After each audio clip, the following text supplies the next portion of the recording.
นใจของนักซ้อมแต่เครื่องเหือกะลังมันสร้างให้เอาเข้มแข็งเงินคำบ่ได้เอาแองซ้อมแปลงให้ฟรีบ่ได้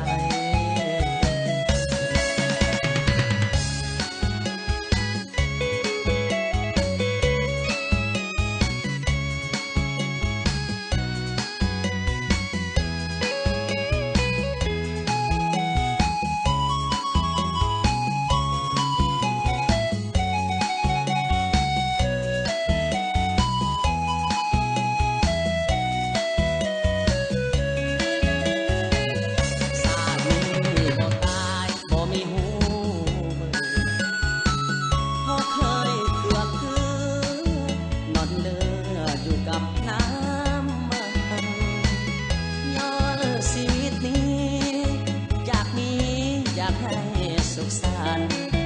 ซ้อมแปลงด้วยความห้าวหันสร้างฝันให้ถึงจุดหมายอาชีพแบบนี้สุดที่ฝังใจบ่มียิ่งได้เห็นใจ